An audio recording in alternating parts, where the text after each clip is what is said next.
خطرہ بڑھ جاتا ہے. جسمانی طور پر بیمار لوگوں میں ڈپریشن کا امکان اور بھی زیادہ ہے. جب یہ بیماریاں ایسی بھی ہو سکتی ہیں جو زندگی کے لیے خطرناک ہو، مثلا کینسر یا دل کی بیماریاں، یا ایسی بھی جو کہ لمبے عرصے تک چلنے والی اور تکلیف دہ ہو، مثلا جوڑوں کا درد یا سانس کی بیماریاں. نوجوان لوگوں میں فلو یا وائرل انفیکشن کے بعد ڈپریشن ہونے کا امکان بڑھ جاتا ہے.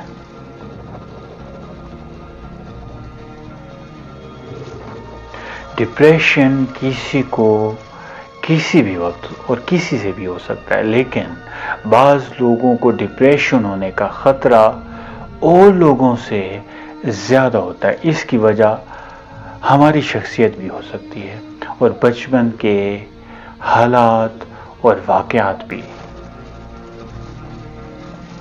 جو لوگ الکوہل بہت زیادہ استعمال کرتے ہیں ان میں سے اکثر لوگوں کو ڈپریشن کا شکار دیکھا گیا ہے. بعض دفعہ یہ پتہ ہی نہیں چلتا کہ انسان شراب نوشی ڈپریشن کی وجہ سے کر رہا ہے یا شراب نوشی کرنے کی وجہ سے ڈپریشن کا شکار ہے. جو لوگ بہت زیادہ شراب نوشی کرتے ہیں ان میں عام لوگوں کی نسبت خودکشی کا رجحان زیادہ پایا گیا.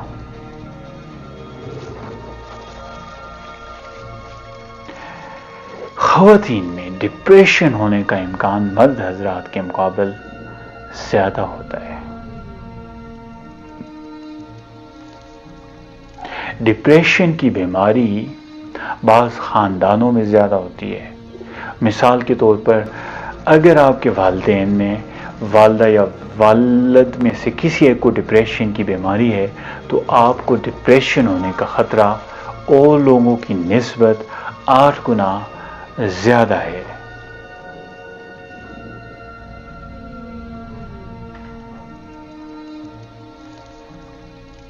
جن لوگوں کو شدید ڈپریشن ہوتا ہے ان میں سے تقریباً 10% لوگوں کو ایسی تیزی کے دورے بھی ہوتے ہیں جب وہ بغیر کسی وجہ کے بہت زیادہ خوش رہتے ہیں اور نارمل سے زیادہ کام کر رہے ہوتے ہیں. اس تیزی کے دورے کو مینیا اور اس بیماری کو بائی پولر ڈس آرڈر بھی کہتے ہیں. اس بیماری کی شرح مردوں اور عورتوں میں تقریباً برابر ہے. یہ بیماری بعض خاندانوں میں زیادہ پائی جاتی ہے.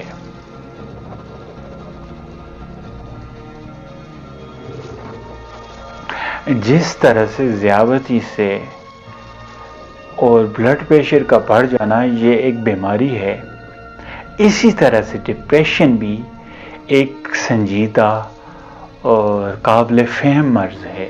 یہ بیماری کسی بھی انسان کو کسی بھی وقت ہو سکتی، چاہے وہ اندر سے کتنا ہی مضبوط کیوں نہ ہو.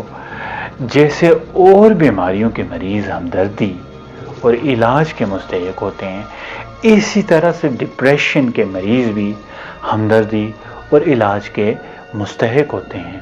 تنقید اور مذاق اڑائی جانے کے ہرگز نہیں.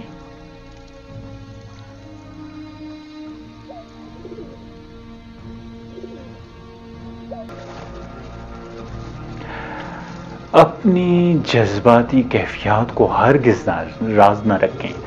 اگر آپ نے کوئی بری خبر سنی ہو تو اپنے کسی قریبی عزیز سے اسے ضرور شیئر کریں اور انہیں یہ بھی بتائیں کہ آپ اندر سے کیسا محسوس کر رہے ہیں، اچھا یا برا.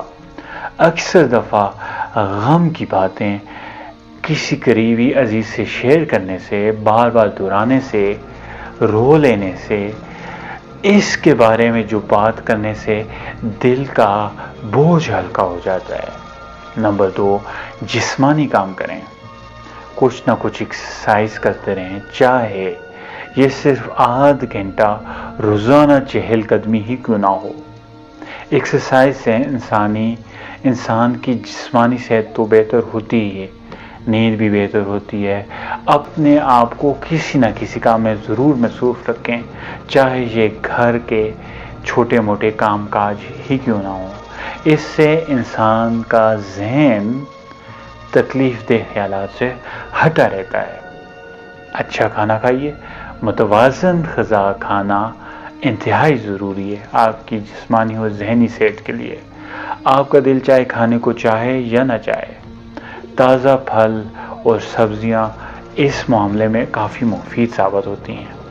ڈپریشن میں لوگ کھانا کھانا چھوڑ دیتے ہیں، سو بدن میں کمزوری آتی ہے، وائٹامنز کی کمی کی وجہ سے طبیعت اور زیادہ خراب ہونے لگتی ہے۔ شراب نوشی اور ہر طرح کی نشہ آور چیز سے ہر صورت دور رہیں، پرہیز کریں۔ بعض لوگ سمجھتے ہیں کہ الکوہلزم سے ان کے ڈپریشن کی شدت میں کمی ہو جاتی ہے۔ حقیقت میں الکوہل کے استعمال سے ڈپریشن کی شدت میں اضافہ ہوتا ہے۔ اس سے وقتی طور پہ کچھ گھنٹوں کے لیے شاید ریلیف مل جائے، لیکن بعد میں آپ اس سے زیادہ اداسی اور ڈپریشن کا شکار ہو جاتے ہیں۔ کسی قسم کی ایڈکٹیو یا نشہ آور شے کا زیادہ استعمال آپ کے لیے مسائل کو بڑھا سکتا ہے۔ آپ صحیح مدد بھی نہیں لے پا سکتے اور آپ کی جسمانی صحت بھی خراب ہونا شروع ہو جاتی ہے۔ اور اب بات کرتے ہیں نیند کی۔ نیند کے نہ آنے سے آپ کو پریشان ہونے کی ضرورت نہیں۔ اگر آپ سو نہیں پاتے تو پھر بھی آرام سے لیٹ کر کوئی کتاب پڑھ سکتے ہیں، ٹیلی ویژن دیکھ سکتے ہیں، ریڈیو سن سکتے ہیں۔ اس سے نہ صرف آپ کو ذہنی سکون ملے گا بلکہ آپ کی گھبراہٹ بھی کم ہوگی اور نیند کا مسئلہ بھی حل ہو سکتا ہے۔ ڈپریشن کی وجہ کو اگر آپ کو معلوم ہے تو کوشش کریں اس کو دور کریں۔ اگر آپ کو لگتا ہے کہ آپ کو اپنے ڈپریشن کی وجہ معلوم ہے تو اس کو لکھنے اور اس پر غور کرنے سے ہرگز نہ کترائیں، اور کوشش کریں کہ یہ سوچیں کہ اسے کیسے حل کیا جا سکتا ہے ڈپریشن کو کم کرنے میں، تاکہ آپ کو مدد مل سکے۔ اور ایک اور بات کہ مایوس ہرگز نہ ہوں، اپنے آپ کو یاد دلاتے رہیں کہ آپ جس تجربے سے گزر رہے ہیں، آپ سے پہلے بھی اور آپ کے ساتھ بہت سارے لوگ اسی تجربے سے گزر رہے ہیں۔ ایک نہ ایک روز ایسا آئے گا کہ آپ کا یہ ڈپریشن ہمیشہ کے لیے ختم ہو جائے گا۔